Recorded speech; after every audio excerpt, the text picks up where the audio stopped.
It's 7 minutes. I'm Knippenberg, and my partner, Philippe, Ernewein, talking about emotional impairments and how those affect learning. It's a pleasure for me to be back here. I spent about 5 years first time every year, and then we switched to Valentine's weekend. Moved it way up in January, and it was too close to break, but this year worked out well. I'm also thrilled to be speaking with Philippe. I'm on the board at Denver Academy, and I've had the privilege of watching Philippe teach several times. And every time I watch him teach, I'm just totally floored by his charisma, his attention getting to the students. It's amazing. And I often think I'm dyslexic myself, and I think, if I had been in high school, I would have probably really liked it. Would have been a lot better. Just a couple things to kind of get us started. Philippe and I published an article a couple months ago in the Journal of Psychology and Education on this topic. There's some excerpts from it in your handout. We might have run out of the packets. If anybody's able to share, that would be lovely. And what we did on this article was we looked at those emotions through the lens of a teacher, and then also through the lens of a therapist, which I do with families and in the social context. So running groups for the past 30 years now, we've been running groups. So I'm going to be addressing the social component, the home component. Philippe's going to talk about from the teacher's perspective, and we'll integrate those as we go. Hopefully I have a little time at the end for some Q&A. We'll do some various activities and exercises as we go along. One of the beauties for myself, I consult for St. Anne's Episcopal in Denver, and I get to be in the classroom teaching. So I have the teaching experience as well for K through 8. This morning was a particularly really poignant class with some third graders, as well as a memory for you all, which was we talked about the 25th anniversary of the Space Shuttle Challenger disaster, which is today. And I was talking to students about it. We started with what are their dreams for the future, what do they want to be, and they had all their careers up there. And I said, you know, kids, when the Challenger took off, they picked one person, first time they picked someone who wasn't an astronaut to ride along with them. Who did they pick? And he had all the guesses. And he said, you know, those are good guesses, but it's a teacher. And if you think about the pride of sending a teacher up into space, for the teaching profession and for the children, it was wonderful. And I know for those of you who are educators, one of my biggest beefs now in the news, everybody's beating up on the teachers. It's the teacher's fault. And, you know, I was thinking about that moment, what a wonderful piece of history following teachers. So that was a real pleasure. As we talk about emotions, we'll be talking about, you know, talking with your students about emotions, talking about your kids, if you're a parent here today, about emotions. If you're doing a small group, then you're a psychologist, social worker, doing a small group. Sometimes it's going to come up in the classroom. And one concept that I want to just mention now that you always want to have as you're talking to students about emotions, it comes from the Gestalt people, and it's the 3 Ps. I'll just tell you right now. There are some places you can take little notes or whatever, so you can it's permission, which is you're giving this child permission to open up and talk about their emotions. So you're saying, whether that's with you, Philippe's going to be talking about his journal, you're giving them permission to share. The second P is protection. That when they do open up and share, you're going to make sure to protect whether it's their confidentiality, or if it's in a small group classroom, or at the family dinner table with the siblings. You're going to protect them when they share. You're not going to let other people make fun of what they share. So anytime I'm teaching a class at St. Anne's, I do middle school classes, we always start with joys, successes, worries, and sorrows. And I tell the kids on the first day, you can share that. That's a practice for us. You're not going to run, you don't know all of it, talk about it, somebody share it. The third P is potency, meaning you have the power to back up your permission. So the kids know, whether that's in the school, in my small group, if anybody violates somebody else's feelings, there will be consequences there. And you have to have that. So if you're going to be entertaining emotions, getting into this world, those 3 things are essential and underlying everything to do. Last beginning point before Philippe will introduce himself and get started. For me, it's my 30th year of running groups, which is just blows me away when I think about it. And what's wonderful about it is I'm always experiencing some joy as we go. And about a week ago, I was at Jungle Quest in Denver, which is a rock climbing gym, and taking a group there for some team building activities. And this one young man, about 5th grade boy with Asperger's syndrome, had done something quite unique. And I said, that was great. And he looked at me and said, I'm one of a kind. Lord, I'm so proud that you're happy about that. You know you're one of a kind, but he was feeling this joy. As we get into it, you realize many times our kids with special needs, exceptional kids, feel just the opposite. So that was a real joy. With that, I'm going to turn it over to Philippe and get us going. Introduce yourself. Thank you very much. So Philippe Ernewein, Knippenberg Academy. A lot of familiar faces in the audience right now. Probably the most familiar face is my daughter. She greeted some of you all while you were walking in, and she's handed out all the booklets, so she feels really bad. She said, there's some people here, Daddy, that don't have booklets. So I apologize about that. We'll make sure you get the literature. I'm following the master here. Working with Craig is really fantastic. We've known each other professionally for a number of years in and outside of the Denver Academy. And then just realized we have some common interests that we put toward presentations like this and others coming out at the Denver Academy and other venues. And then that article is really kind of, this presentation came out of an article where if you have the booklet, the abstract is there, and I know Craig will talk more about that. But very honored to be here with Craig today. So, a brief teacher moment, if you will. You all came here, I know you did, because of a student. I don't want everybody to blurt out that student's name right now all at the same time, but I was actually out in the courtyard catching some fresh air and a little sunshine and racing my daughter around the empty fountain. We thought about getting in it, but we obeyed the rules. But I even heard people out there talking, I'm going to go to this session because of Casey, because of Lucy, because of Micah, and I'm here because of Paul and Michael and Corey. Right. Well, that's what I'd like you to do right now. Hopefully you have somewhere to write, whether it's a digital space, I see some iPads out in the audience, or whether it's just a good old-fashioned paper and pen. But I would like you to actually write down, think of a student right now. A student in your classroom, perhaps a student in your group, a student that maybe, if you're an administrator, has been through your office. You see them frequently. There are many emotional outbursts with this student, but I bet that's why you're here at the Courage to Risk Conference, and I hope that's why you've come here. I don't think it's a very hard question. So take a minute to do that. Actually identify that student. Write them down, just first names for sake of privacy, in case we do end up talking about Paul or Michael and whoever. Again, where those emotional needs have exceeded, the academic, where those emotional needs have exceeded the expectations of the home, where you realize I have to deal with this before I can deal with anything else. 30 seconds, our time is short. Do that now, please.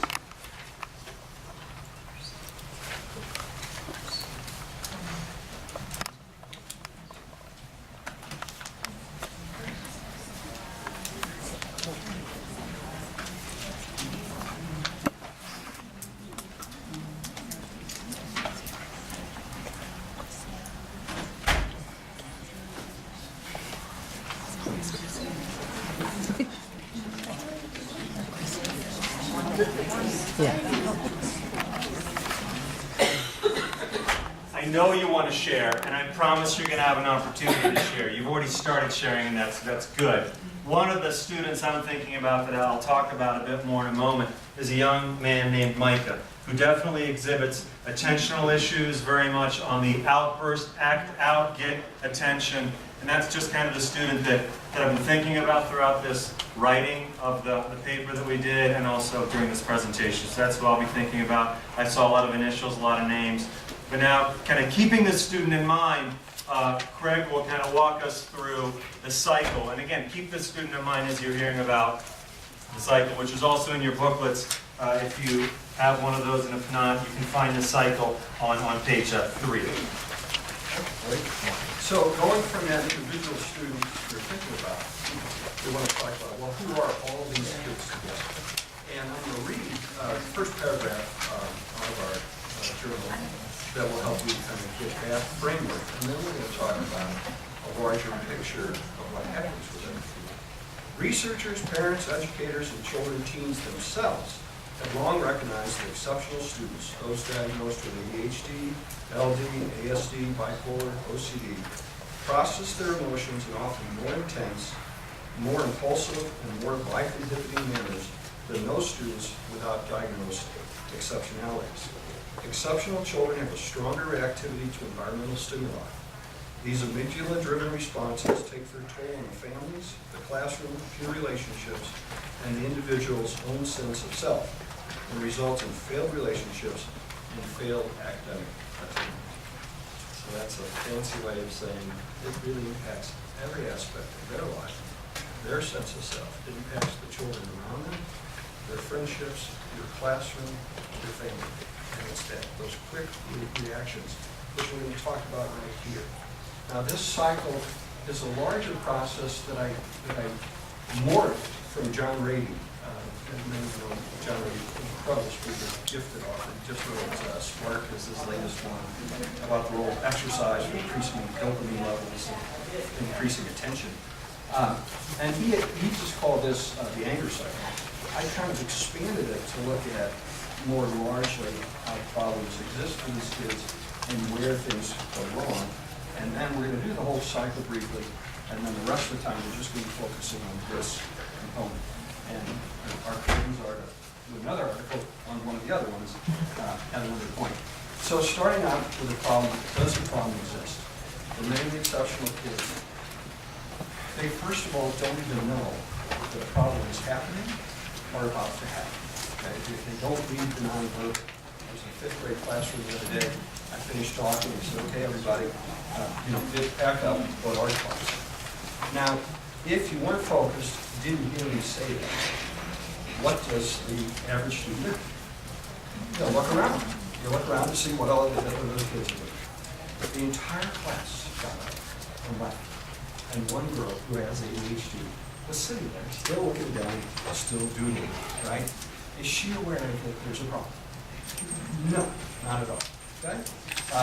One time I was on a camp out with a group of junior high boys. It was time for medicine at night. I gave this young man his medicine. He took it from me, and I looked at him and I said, Andrew, did you take all your medicine? Yes, I did. And I said, what's that down there on the ground? Oh, that's one of my pills. Yeah, a squirrel would drop that. If he had walked away, would he have known there was a problem? No. So often, really no clue that a problem is going on around them. So they miss the nonverbal or the memory issues interfere. So 60% of ADHD kids have working memory deficits. They go to the locker, they've got the planner that they're using now. Moms give them a check every time they need their planner. They go to the locker, math. They grab their math book, and they stick that on top of their locker, and then they go for their science book. And the kid comes by and says, it's soccer practice in 5 minutes. Don't be late like last time. So the kid grabs the gym bag, got the math book, off he goes. Mom picks him up after soccer. She says, you have all your books? We're working on our checks. What's the kid say? Yeah, I got it. Later that night, what does he discover he's missing? The math. Was it science or math? Science. It's working memory with age, too. Those go together. He's missing that book. When Mom says, where is it? What do you say? I don't know. Followed by, you must have moved it. I know it was in the room. And I bet you took it inside. And it's blaming Mom. And probably really thinks that's true. Right? So we don't know that there's a problem. Limited perceptions. Many times when they become aware of the problem, they're hyper-defensive, right? Wasn't me. The book David, do you know David Goes to School? Oh, yeah. It's a perfect book for understanding ADHD. And there's a scene where David is, the other children are all lined up in the cafeteria, right to their left.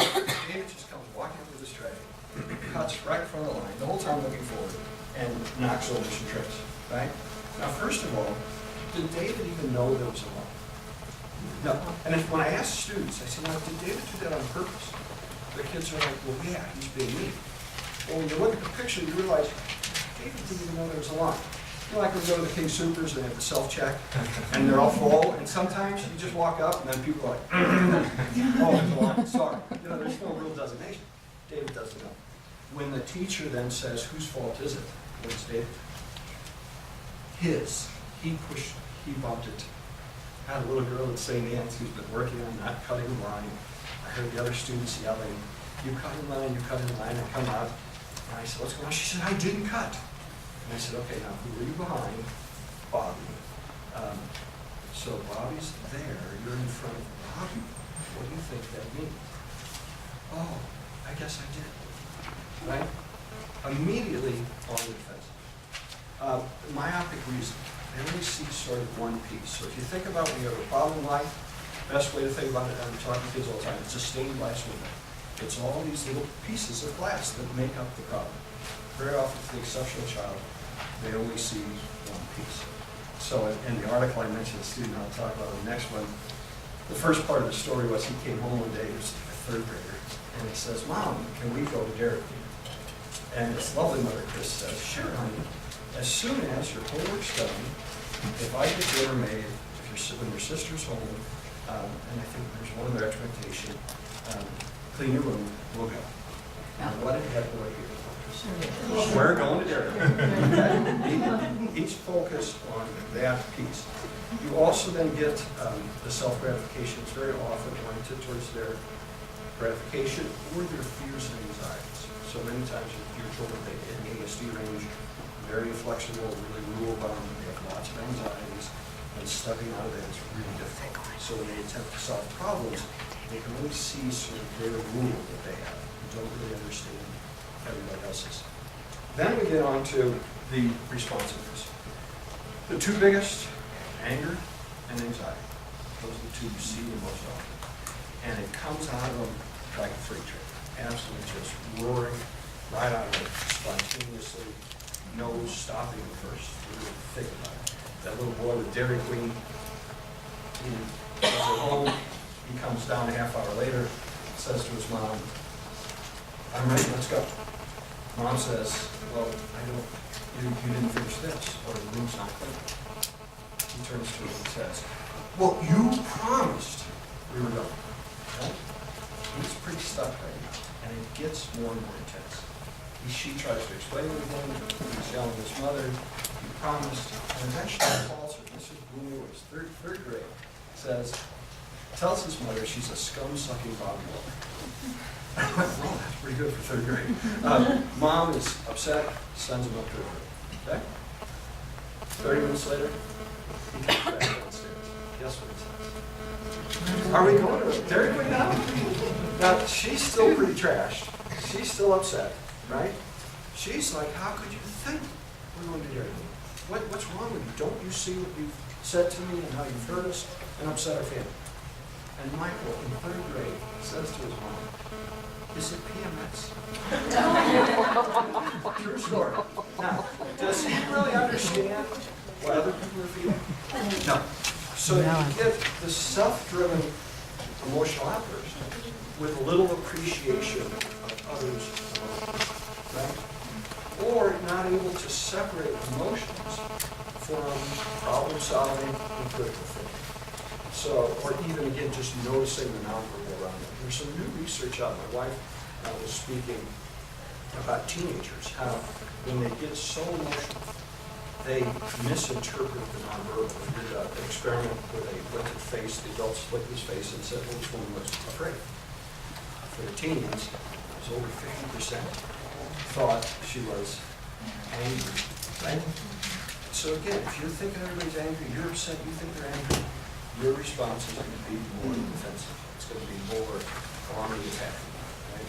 So that big outburst, and often can change completely around. Next then, how do you solve this? So all of us, when we have problems in life, we're supposed to be scientists, we're supposed to think of, what's a step-by-step fashion on how to resolve this. Years ago, I had a group of junior high boys, split them up into groups, two groups, and we were going to have a model building contest.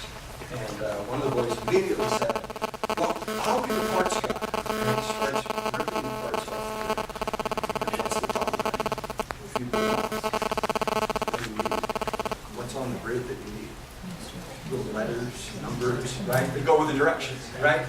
all the parts off, you're pretty much toast. It's going to take you a while to figure that out. So they're not really a step-by-step fashion.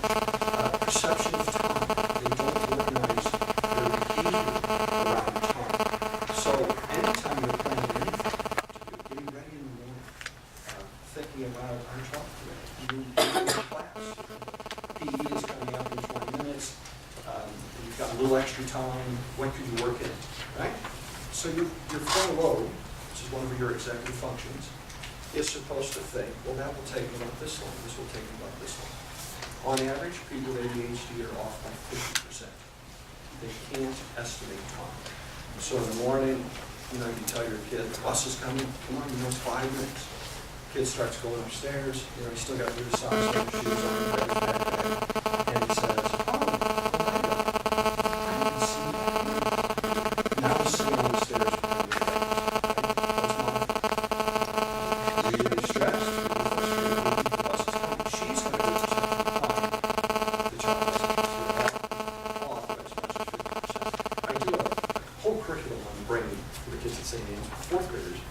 Right now, we've been to the first 4 months of school has been on the frontal lobe, executive function. We just finished our time unit, and it's quite a bit of fun. I have them write down. I start with, okay, I'm going to pick a page out of one of your books. I want everybody to look at that page, estimate how long it will take you to read, and then I'll time it. And they have to guess how long it will take you to read the page. Then I do like 10 math problems on the board. You have to estimate how long it will take you to do the top 10 problems. Then I have to run to the flagpole attack, and I have to estimate that. The goal being, can they get to the post? Then, for 3 weeks, every night, the teacher has them have some piece of paper before they do their homework. They have to estimate how long will it take them to do this film, how long will it do the math. Then they write down how they do it to get them to think of time. But again, problem solving, you don't organize over time. They just kind of start doing it. Or they get halfway through the problem solving and they're happy. It's distracted. They're not at it. Most conceptual kids a lot of times read through. What's your name?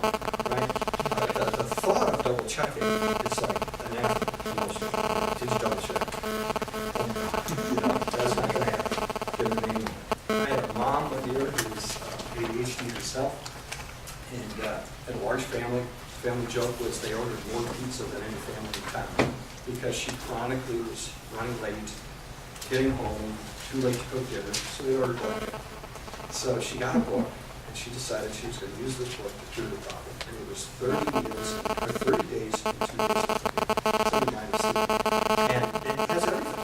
What to buy in the store, all the menus, you can cook it all in 2 days, wrap it up in tin foil, stick it in the bag, and use it. She's going to get tired of it.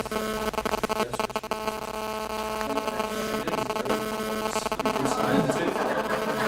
So the family joke was then that they had mystery dinners.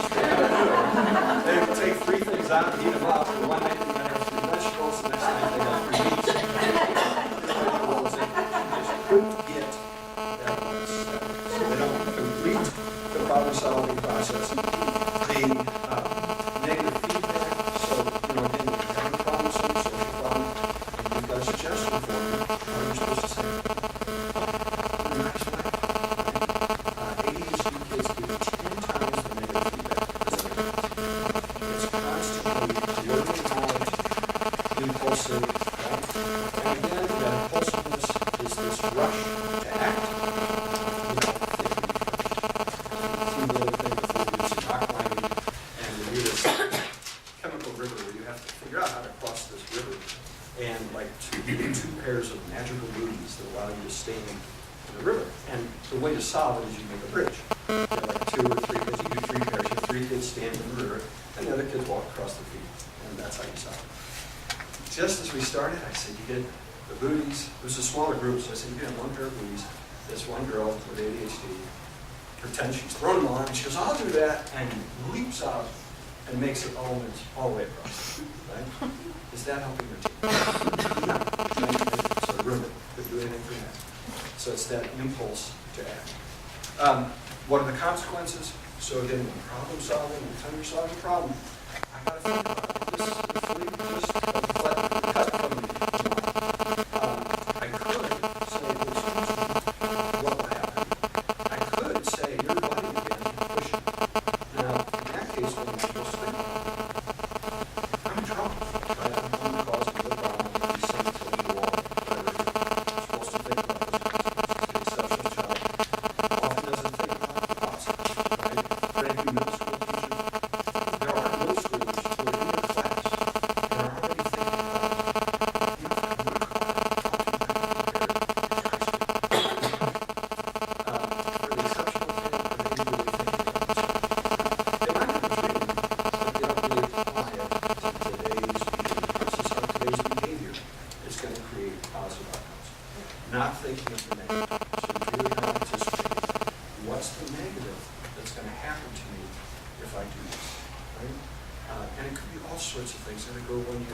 She had Tourette's, some nonverbal issues, and a kid came up to her and said, "Oh, can you hide this in your locker?" He gives her a pack of cigarettes. And she was like, "Okay." Now, he didn't mention to her that guess what they were doing that day? Locker checks, right? And yes, your kids go out with the cigarettes. Right? Not really thinking about this is going to happen. Often being taken advantage of by others. My wife and I did a talk for an autism group, and we were talking about the sexuality issues for the Asperger's young adults that we see. And for our girls, a lot of times, there's such a concern. They're emulating the behavior of other teen girls, right? So, and the dress of teen girls. Okay, now, the dress code today is a little different than it used to be. Very provocative. Does that girl fully understand what she's saying to the guys around? No. When the guy starts kind of flirting with her, sending these texts, does she really understand what's going on? For the boys, many times they're friends with their children, and they decide what's going on. The problem is, he's 12 or 13, she's 6 or 7. And they go for that.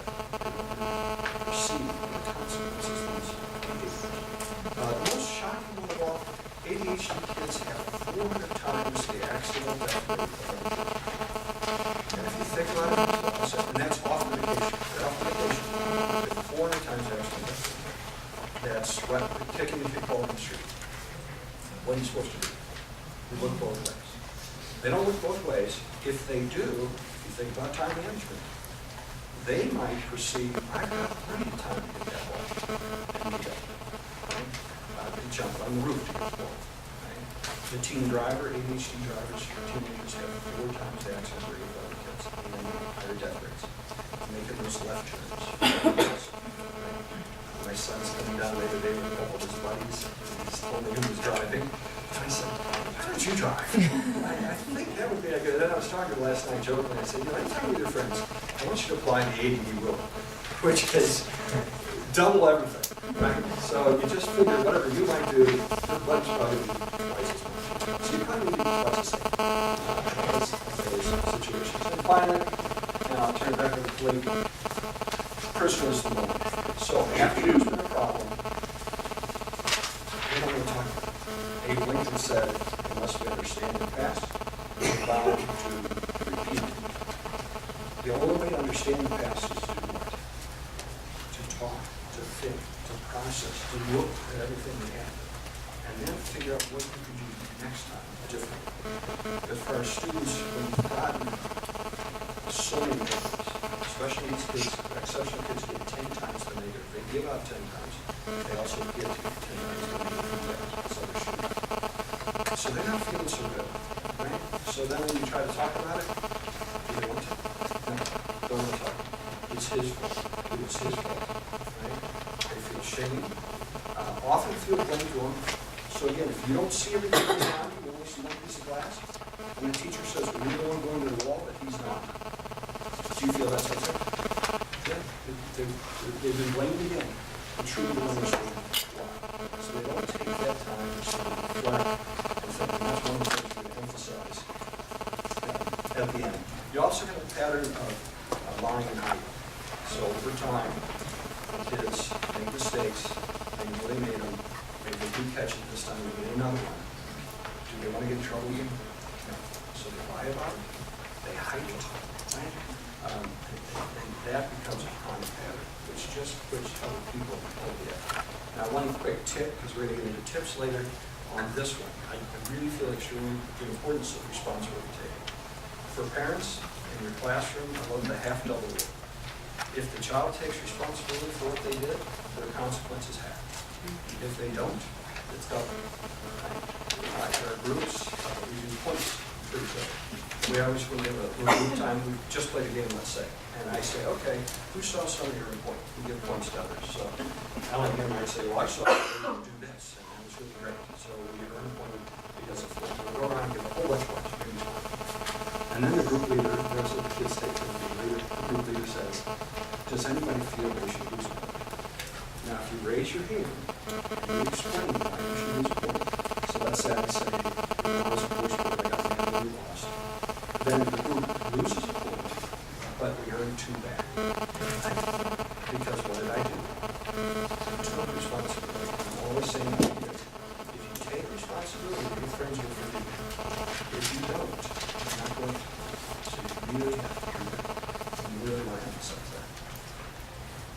do in this room?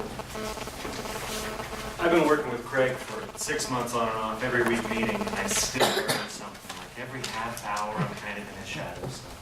I can learn stuff right there. Love it. And doesn't the cycle go fast?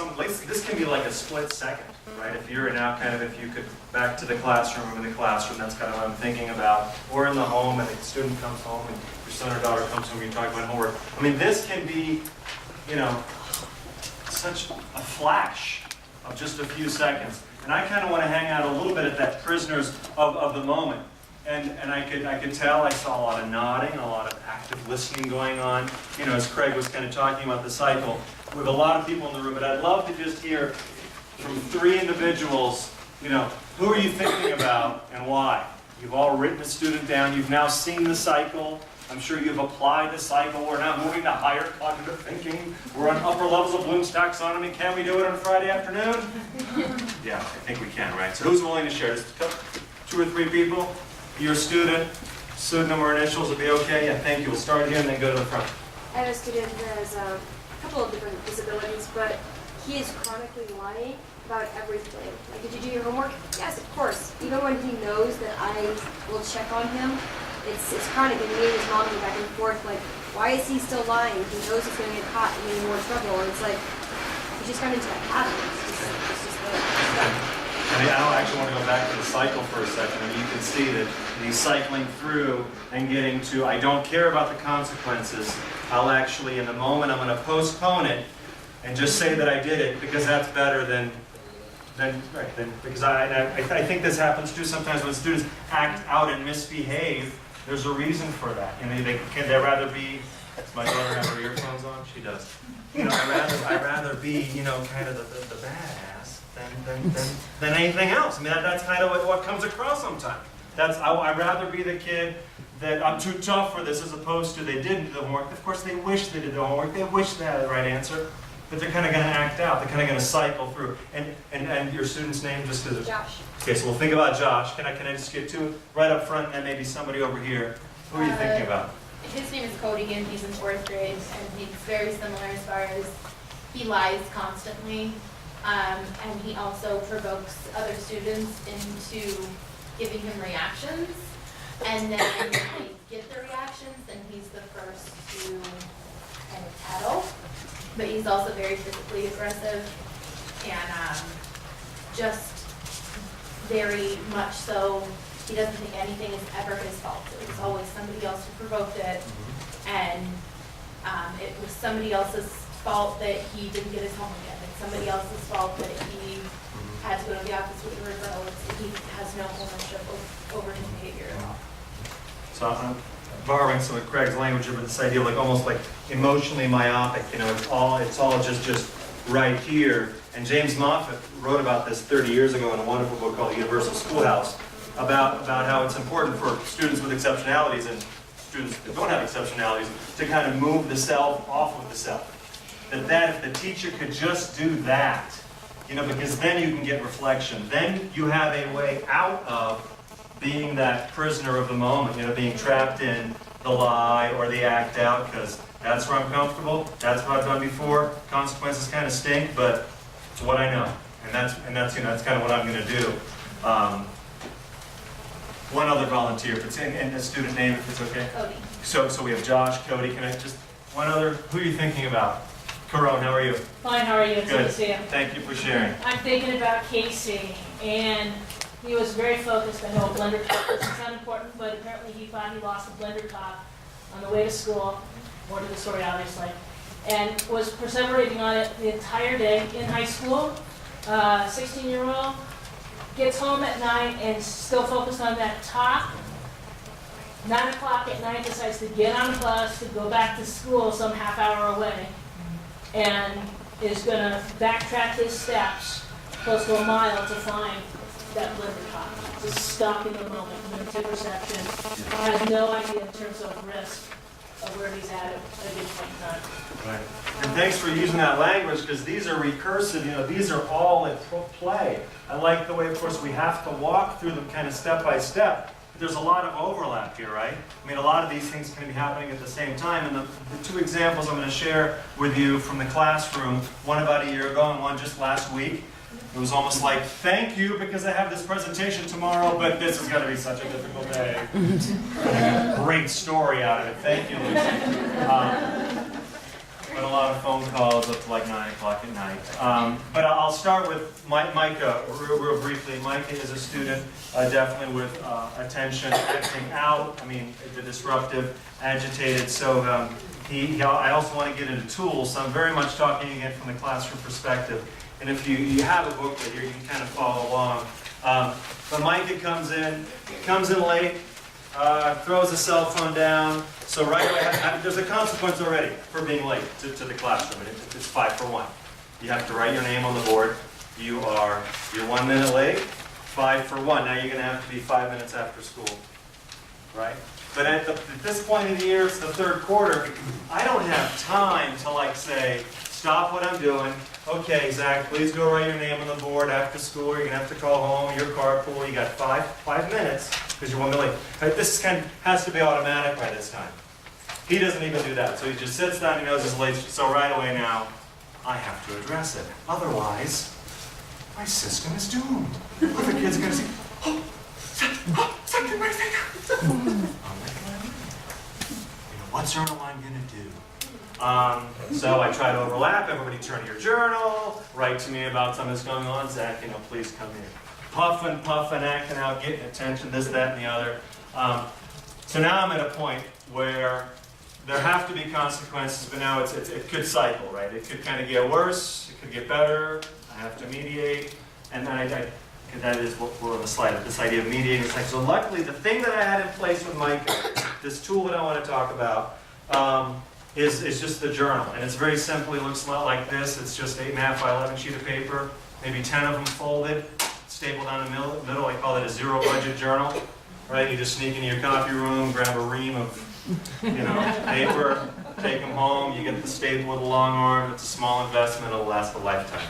But that's a zero budget way of giving everybody a journal. And it's nice that they're smaller because students will feel a real sense of accomplishment when they fill it up. Sometimes during a year, many of my students will go through 15 or 20 of these. And then we hole punch them and we put them in a portfolio. So I'll talk, so this is in play. I'll talk about the journal define in a moment, but trust me, the journal's in play. So I realize I can't talk to Zach right now. He's agitated, he's escalating.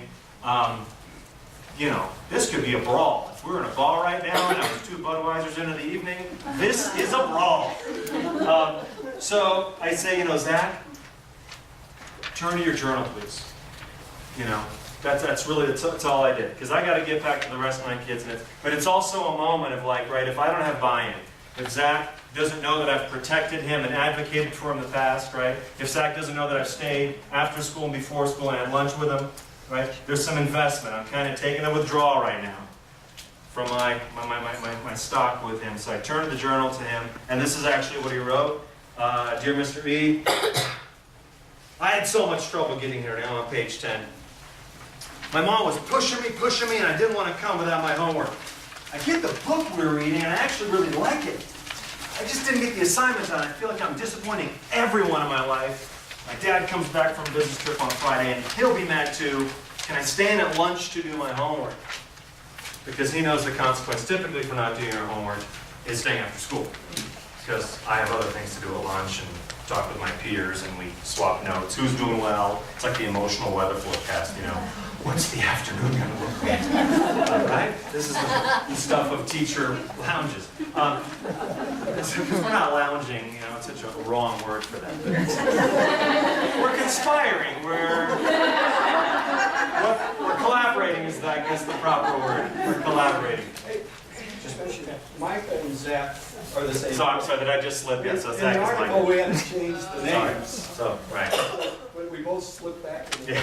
Even when we were writing cricket. Never heard Zach. Sorry, thank you, right. Sorry, Mike is accurate, the same person for the article.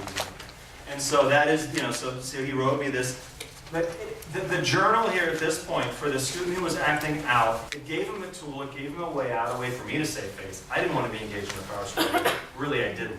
He didn't want to be engaged in the power struggle. He needed kind of a way to bow out. I needed to save face also in front of, like, hello, the rest of my population, right? The rest of my students. And the journal gave him a way to, like, unlock the cage, if you will, of being a prisoner of the moment. Getting some nods up there, okay? So if you're using the journal already, maybe for literacy or for science or math, think about it too as an emotional, I don't call it an emotional journal, but I will in this room, right? Kind of as an emotional outlet where, it worked with Zach. Lucy, just the other day, I'm modeling a writing workshop. This beginning teacher who was supposed to get a nice exemplary lesson on the writing workshop, how to run a writing workshop. Saw something completely different. I start the workshop, got my nice little do now, we're reviewing, I get the mini lesson. The mini lesson is what's a narrative, we're all going to write our narratives, we're all going to look at critical events in our lives, and I was also introducing the journal along the way. And so the first thing you're going to do is you're going to write a letter to your regular teacher here, and this is just how we're going to be visiting, weekly. And everybody's with it, and everybody's grooving, and they're sharing stories and critical events, amazing stuff. Stories of adoption, parents being divorced, and it was really good discussion. The kids are going to have a lot to write about, except Lucy. About halfway through the mini lesson, I noticed Lucy's head goes down in the classroom, so I come over. And I don't have a relationship necessarily with a student, but I'm kind of like a substitute teacher. And I said, I just talked to her, I said, hey, Lucy, get your head. Unresponsive. Like, kind of worried about a heartbeat at this point. Okay. And I come over, and now it's like, knock, knock, knock, knock, knock. Other students are singing, Lucy, get your head up, please. Because at this moment, I have an ego, and I try to keep it in check, but that's disrespectful. Come on, I am teaching here. I'm being observed by a beginning teacher. The one I'm mostly observing, so there's a lot on the line here. It's like, I'm looking at Shelby. I'm supposed to be the master teacher. Oh, okay. Now, I go over it now, and I get everybody, okay, when do we write down the first sentence of what your narrative is going to be, or write down what your partner shared. I can't remember what it was, and I'm like, okay, Lucy, no response. I'm going to need you to put your head up. You don't have to write. You don't have to buy into this journal, but get your head up right now. Nothing. Now everybody is seeing me, I'm now like the spotlight. It's literally on me. So I'm at this moment now, and I need to be sensitive to Lucy. She actually knows that I'm telling the story. We worked it out. But there's a moment now where, like, what am I going to do? Right now, every student knows what's going on. I say, okay, I'm going to ask her to leave the room. That's why she has her head down. I did my internal talk. She has her head down because she doesn't want to be here. Great. I'm going to give her what she wants. Try to disengage in this power struggle. She's clearly a prisoner of the moment, and I was thinking about it at that moment. I'm like, I'm a prisoner of the moment now myself. Like, what? Like, we are both locked in, Let me try to pretend that I'm the warden, and, and I'm going to go unlock the gate. Hey, Lucy, get out. Leave. Go get a drink of water, walk around the building, and again, unresponsive. Now everybody's watching me. Let Lucy be like something. And I'm worried. Like, I am worried about her emotional wellness. Is it sensory integration, seizure? Everything is going through my mind, and I want the wellness, of all of my children, like including Lucy. Although she's making my life like really difficult right now. It's really difficult. And then I was at this moment, everybody's seen me, told that she didn't move, unresponsive, didn't leave. So I got everybody up, and I said, okay, everybody have a good first sentence? Okay, writing workshop, outside today, everybody get out, that's all! And I left her there for two things, because I was thinking, I do need to be respectful of possibly some sensory overload. I'm a new face. She was sitting in the corner of the classroom. It was about half the size of this room. Like, I was thinking about, I can't continue going back and forth. I'm not physically going to touch her, ask her to leave. But I need to get everybody out. And I left the journal there with her. I just left it there. I'm like, when you're ready to wake up or do something. Went outside, finished the writing workshop. The other teacher that was observing me is now leading, and I'm following her lead, and we were an humbling experience. But you know, we finished the writing workshop, everybody shares out, great. The narrative has started, and you know, Lucy's still back in the room, class is dismissed, and now Shelby and I kind of go back in, and we just really sit there and kind of wait for her to get up, and she eventually gets up, and I mean, she was really into all of these things, but she kind of wakes up and comes over, and I said, hey, before you go to your next class, could you sit there now for a moment now with Shelby, like, hey, what's going on? And I just come to find out that she's done this before, this idea of a journal. She can't really, I'm decoding or like translating teenager or translating exceptional children language here, but what she was saying was, I'm not available for this relationship with my teacher. I can't do that yet. Developmentally, emotionally, like I'm not there yet. It scares me. I've done it before and it's backfired maybe. What's interesting, so we left it, thank you very much. Of course, phone call home to Lucy's parents. You know, Lucy's parents come in the next day. Just want to make sure that this doesn't happen again. Is she okay? Is it a pattern behavior? Has it happened before? Really want her to be successful. And we want her to participate. Because in hindsight, it would have been really easy for me to just let her sleep. But that's not why we got into this business, right? That's not okay. That's called falling through the cracks, and we're not going to let that happen. What's interesting is the next day, Lucy wrote, Shelby, she wrote the homeroom teacher, 3-page letter. The first page was talking about how she is not going to enjoy this. She's not going to be fully invested in this process. But if it's part of her weekly grade, she will write letters, and we'll see where that goes. You know, it was just really, like, it was redeeming kind of for me. And Shelby came running like, look, it's working, you know, she's kind of doing it in this weird way. Not like, and I said, that's okay. I guarantee you, like, by the end of this book, she's going to be with you. She's going to be saying, I just read this book, and I've been thinking about this, and Emily's story yesterday about being adopted from China was really amazing. I mean, I know all those things are going to come. But now it's also going to be a vehicle, I think, for Lucy to use that. And this vehicle, very, very briefly here, those of you that heard me speak before, this is just the backbone of so much of any of the success I've ever had in a classroom. It is because of the journal.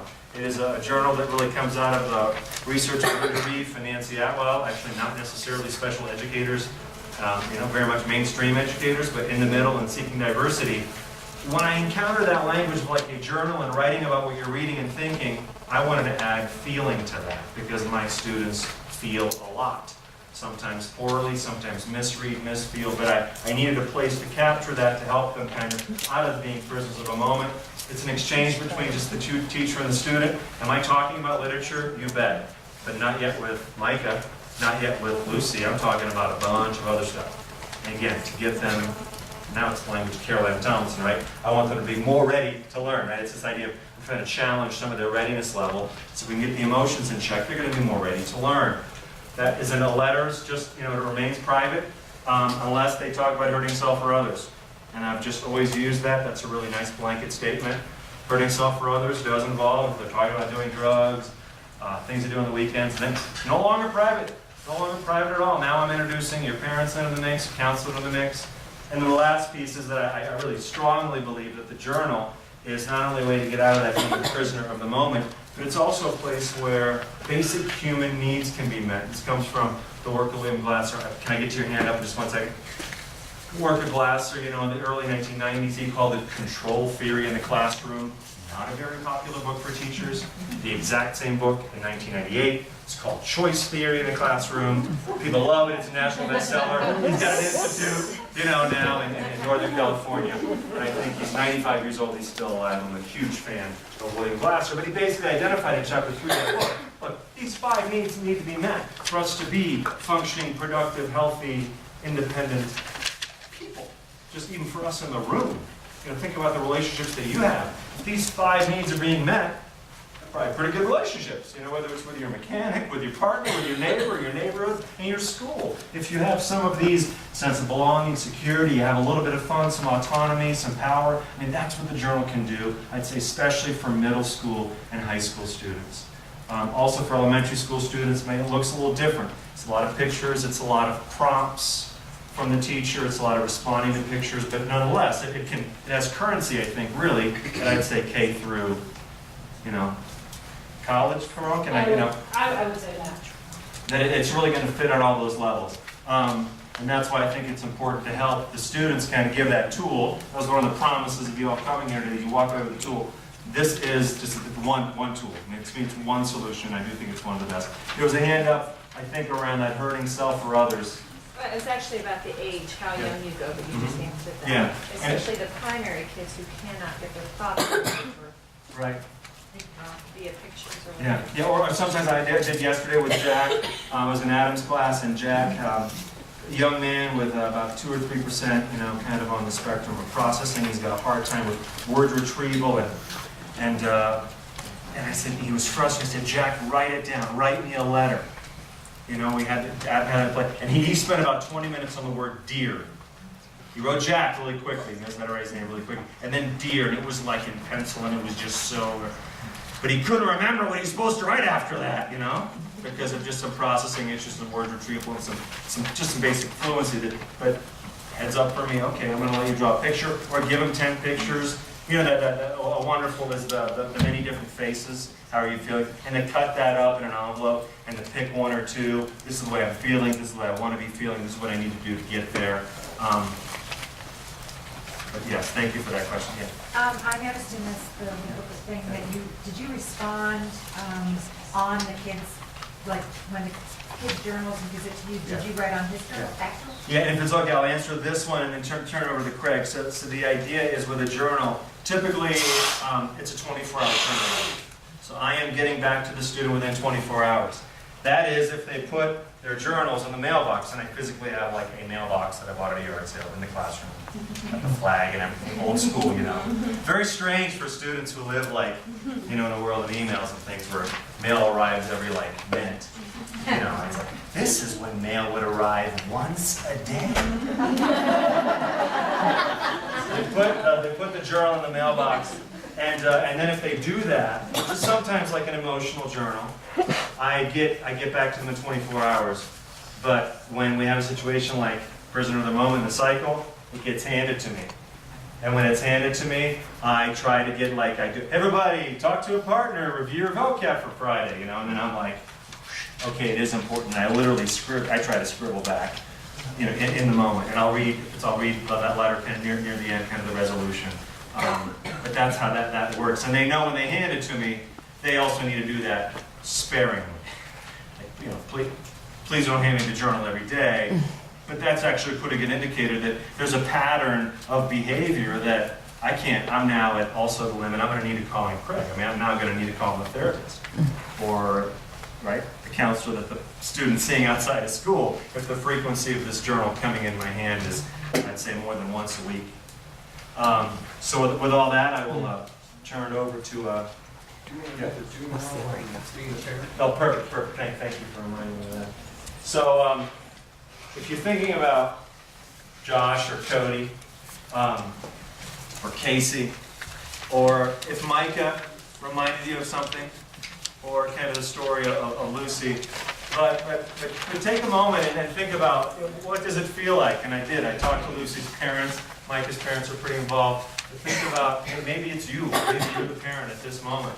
But just talk about what is the emotional response for you as a parent when you get this news, when you have these experiences, when these stories are being relayed to you. So take 30 seconds, if you would, to do that. And this time, it is think, pair, share, which means we want to hear some chatter. We want you to get to know your neighbor and actually, talk to each other. Somebody you know, somebody you don't know, but talk about who are you thinking about and what would it be like as a parent. Thank you. I love it. It's always very risky to do that. The discussion is good. But I would like to turn it over to Craig, who will talk more about the strategies from the therapist, from the counselor's point of view. A couple of months while he was talking. First of all, you're great students. Everybody started talking right away. But nobody talks.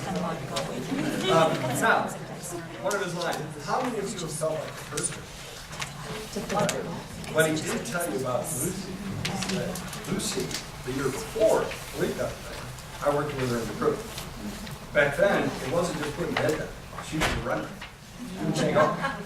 And one day, I found her 40 feet up in pine. And I'm like, honey, I'm too old to climb up there. So if you don't come down, call the fire department. And she finally came down. After I walked away, she couldn't do it with me there, but she didn't come down. And I was just like, oh my God, I'm going to get sued. So her sitting with her head down was progress. She stopped and she run from school numerous times, run from home. We got her to stop running.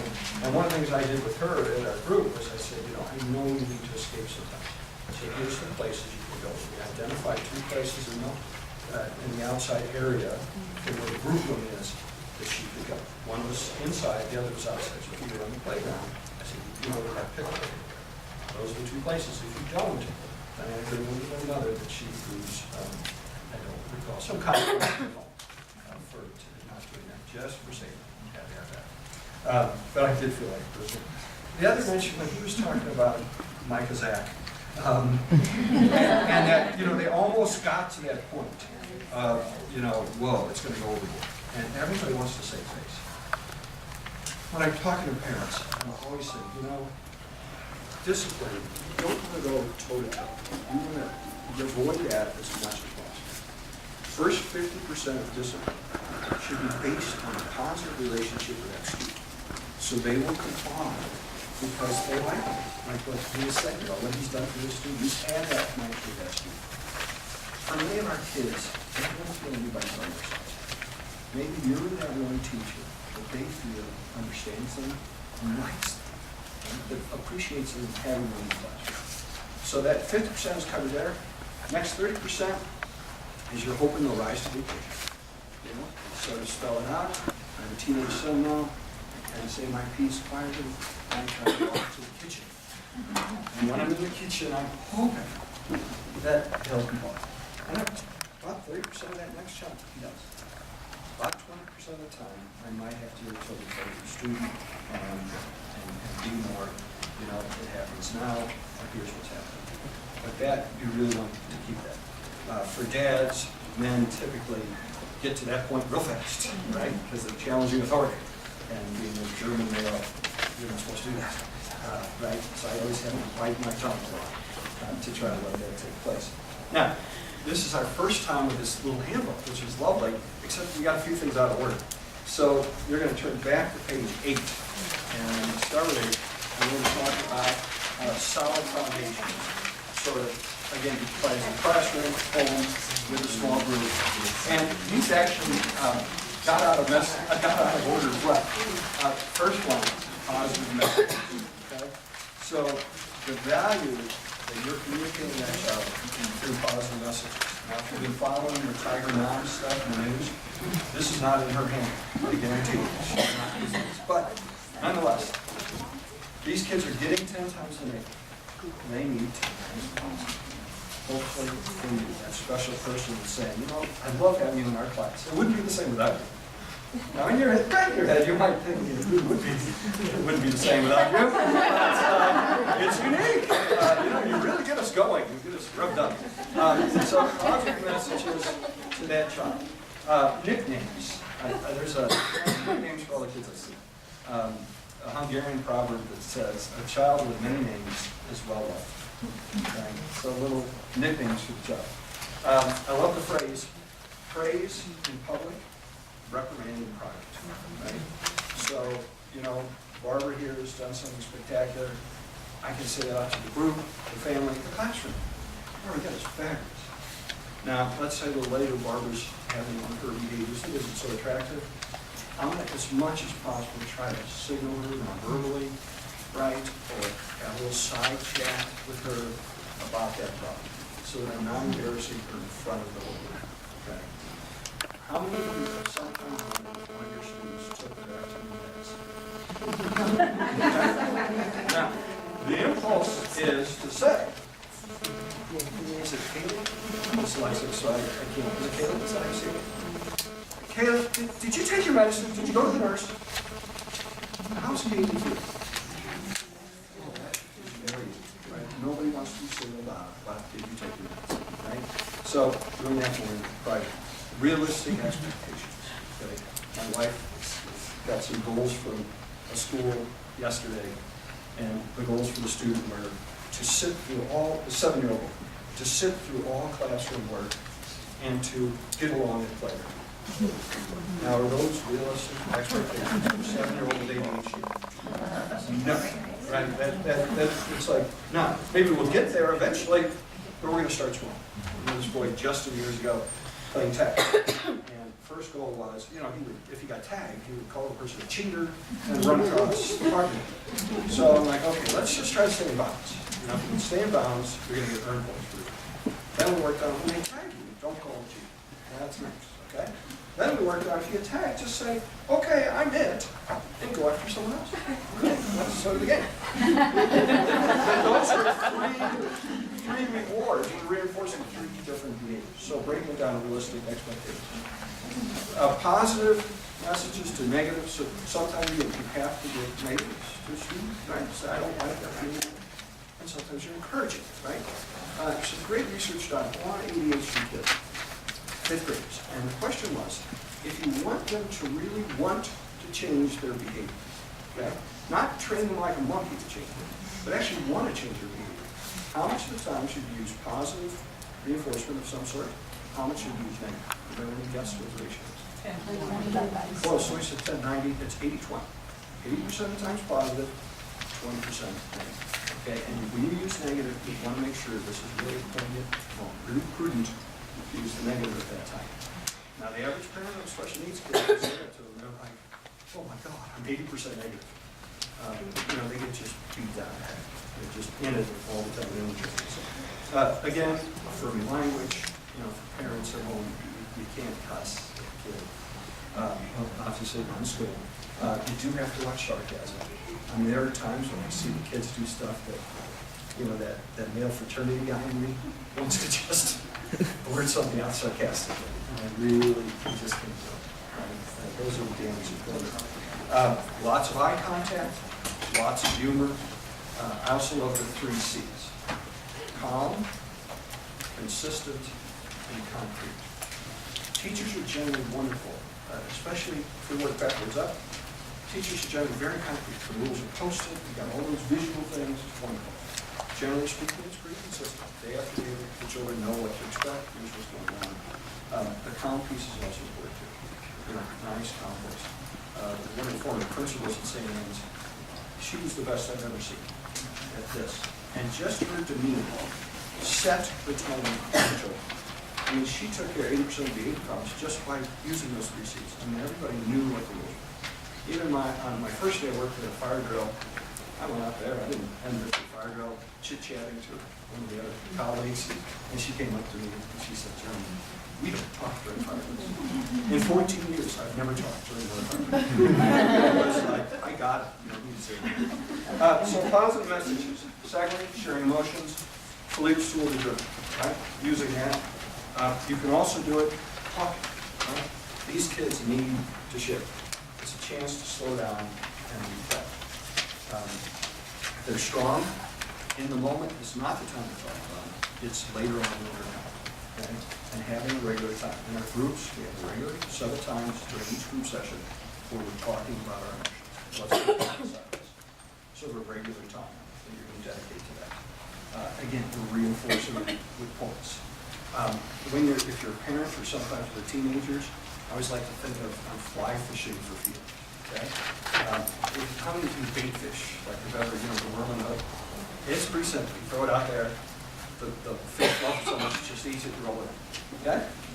That's like saying to your kid, how are you feeling today? Yeah, good. Fine. Right? How was school today? Fine. Good. Right?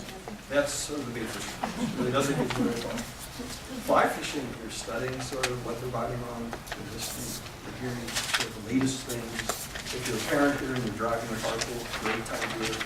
Kids just start talking in the back, going in the back like you're not that bad. Okay, we'll talk about that later. And you don't talk about that later. You're just like, I heard Mary's dating Billy. Really? Okay. Grandma was there? who's listening? Just kind of throw stuff out. You just sort of fly fishing with your emotions. Hopefully then, they can take the bait and go with it. You, as a parent, and this is a good thing for teachers, you have to know your own grief. Right? For our parents, please ask, what's it like to be with me? Every parent I see starts out the new year, and what are their hopes? That this year is going to be different. It's going to be good.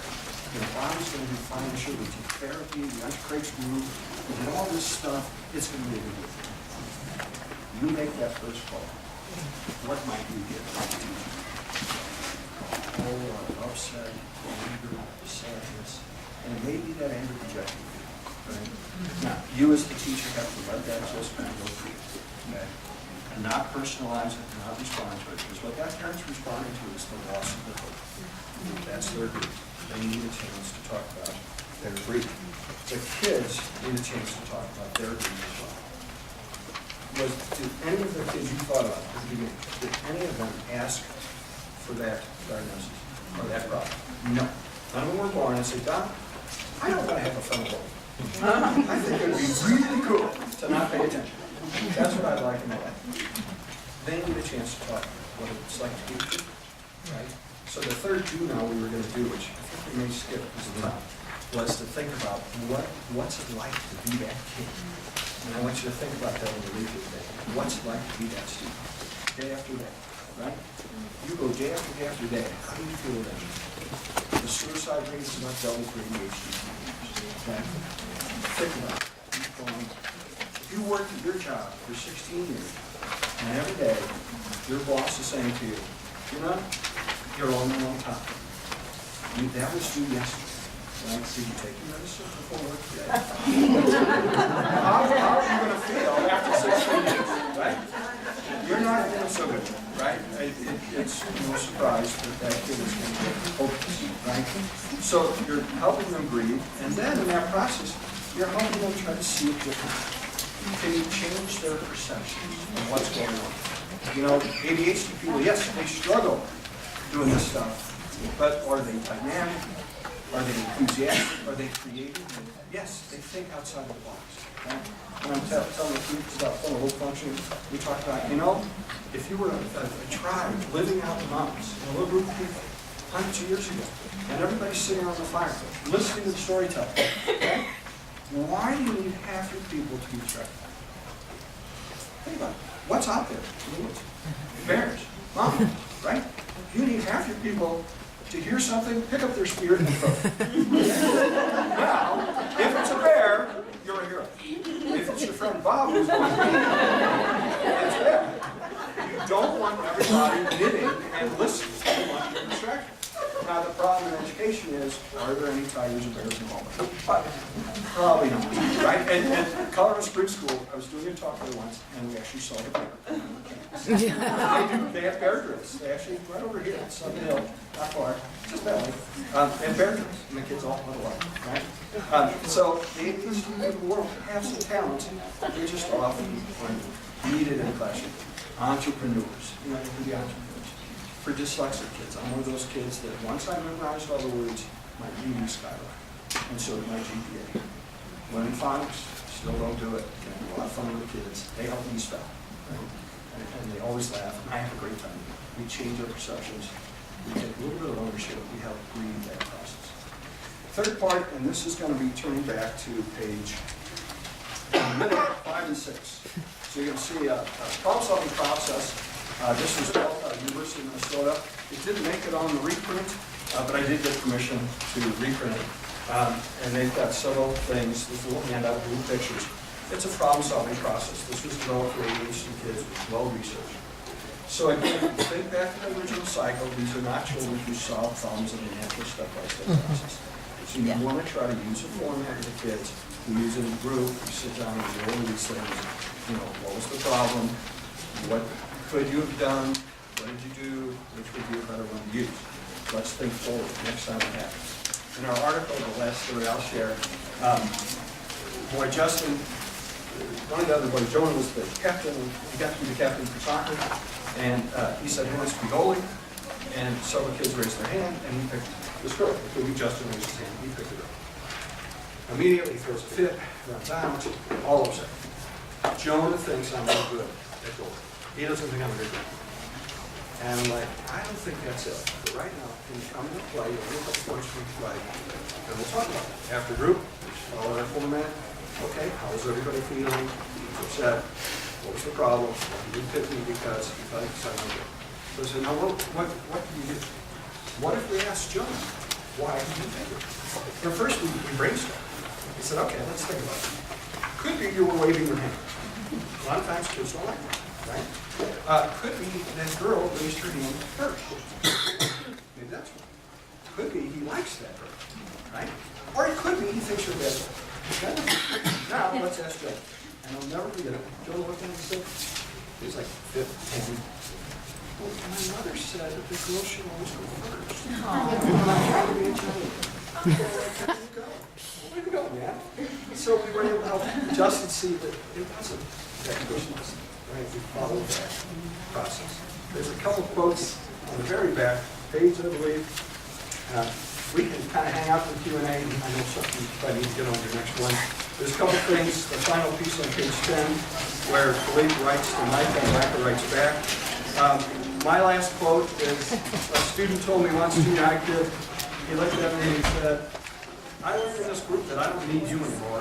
I've got my friends. Best rejection I've ever had. We do have, I do have some handouts up here for our groups. This is stuff about our practice. And Philippe has some stuff about I don't come to conference. Yeah, if you didn't get handouts or brochures, feel free. That's my website, rememberit.org. I'll have all the information posted there. You can contact me there. And also Denver Academy is sponsoring kind of this TED.com style talk at the end of February. It's in Highlands Ranch. It's a free event. And again, that's also posted on my website. Thank you all very much. Thank you.